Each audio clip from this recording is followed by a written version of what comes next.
On Christmas Eve, a young woman was abducted from her apartment where she lived with her boyfriend. An unknown assailant tied up the boyfriend and led the woman out through the back door before disappearing without a trace. For 36 years, the police were unable to identify the perpetrator until an unexpected revelation brought the truth to light. Leslie McRae was born on April 14, 1968, in Jacksonville, Florida. She was empathetic, determined, sociable, fun-loving, sharp-witted, and had a great sense of humor. Leslie grew up in a loving family and was especially close to her cousin Joy, who was 4 years younger than her. Even though the cousins lived in different cities, they tried to spend as much time together as possible. Leslie even considered moving to Joy's city when she turned 18.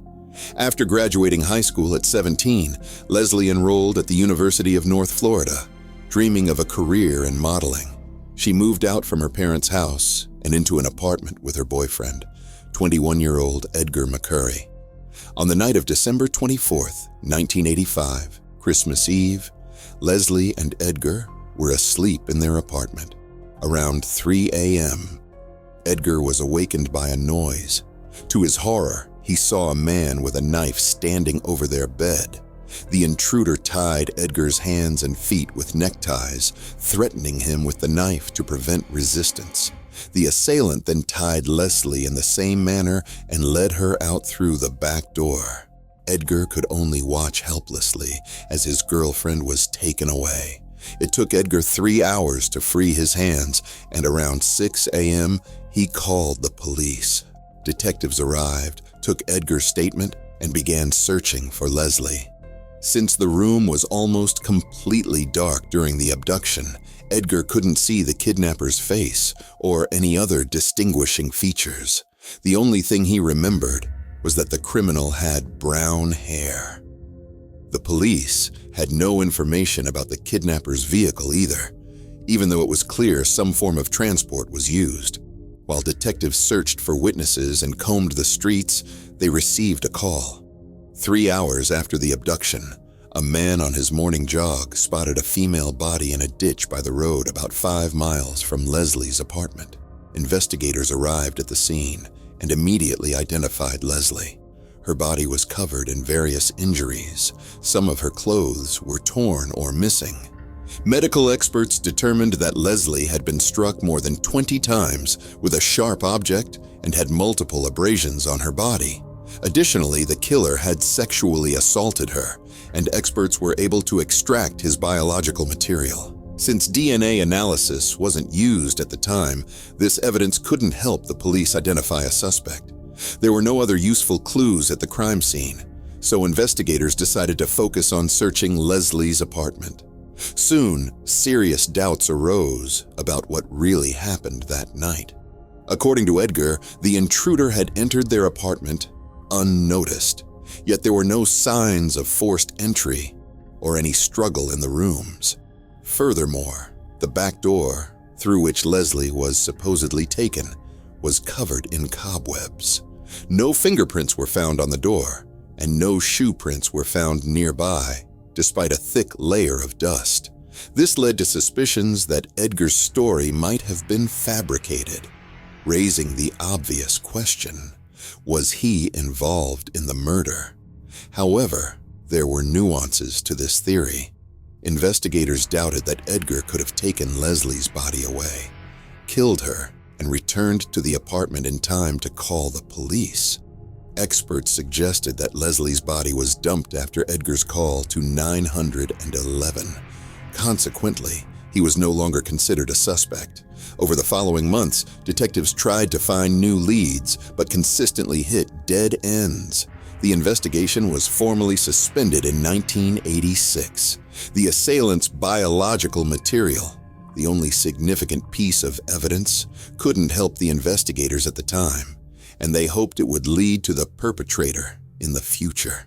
For many years, the case gathered dust in archives, but Leslie's relatives never lost hope of finding the culprit. They reached out to various authorities and gathered information that could prove useful in solving the case. However, their resources were limited, and they couldn't find any new leads. In 2010, Leslie's mother, Sarah Adams, was diagnosed with a severe nerve-related illness that nearly robbed her of the ability to speak. Despite this, Sarah continued to maintain contact with the investigators, communicating through written notes. After this, Leslie's cousin Joy took on the fight for justice most actively. Although she lived 2 hours away from Jacksonville, she regularly traveled to speak with investigators or help Leslie's mother. Despite numerous attempts, contacting the police yielded little results. The detectives were reluctant to reopen the investigation due to the lack of new evidence. They were also swamped with current cases and did not prioritize solving a decades-old murder. Frustrated, Joey began to accuse the detectives of negligence during the initial stages of the investigation, or even of covering up for the murderer. She speculated that the killer might have bribed the investigators, though she had no proof of this. Joey regularly gave interviews to local news channels, hoping to draw public attention to the case. She reminisced fondly about her time with her older sister Leslie, highlighting her cheerful and positive nature. Joey also lamented that her 2 children would never know what a wonderful Aunt Leslie could have been. In late 2018, the family's persistent efforts started to pay off. They contacted representatives from the Cold Case Project, who showed interest in Leslie's case. This nonprofit organization, founded in 2015, focuses on unsolved murders where the perpetrators remain unidentified. The organization gathers and disseminates information, facilitates dialogue with investigators and the media, and supports victims' families by advising them on interactions with the police and journalists. They share details of Leslie's murder across various platforms, aiming to garner as much attention as possible. In stubborn cases like this, public interest can be crucial. First, the more people who hear about the crime, the higher the chances that someone might have witnessed something relevant. Sometimes individuals unknowingly possess information that could lead the police to the killer. Second, under public and media pressure, detectives are more likely to resume the investigation. The police still had biological material from the perpetrator, but it required renewed attention to the case for analysis. Often, law enforcement agencies do not revisit such evidence due to staff shortages or funding issues. The organization worked with Leslie's family for several months, successfully attracting attention to the case.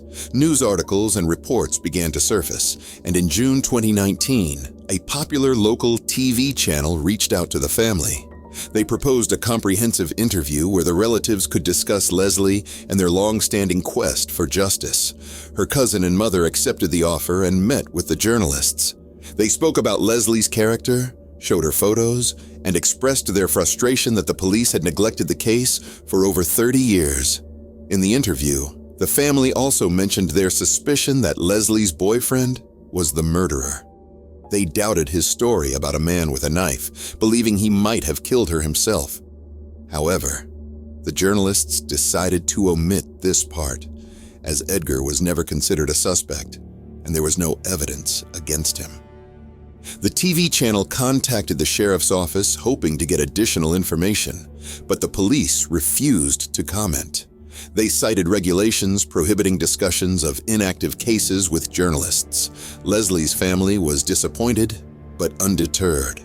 Joey continued writing letters to the investigators, demanding they reopen the case. Eventually, her persistence paid off. The family managed to secure a meeting with law enforcement officials who announced their intention to revive the investigation. Leslie's relatives were re-interviewed, and the police began re-examining the evidence. In April 2020, they sent the perpetrator's biological material to a lab, which soon yielded a DNA profile. This profile was entered into the FBI's national database, resulting in an immediate match. After nearly 35 years, investigators finally had a name. The suspect was 58-year-old David Nelson Austin.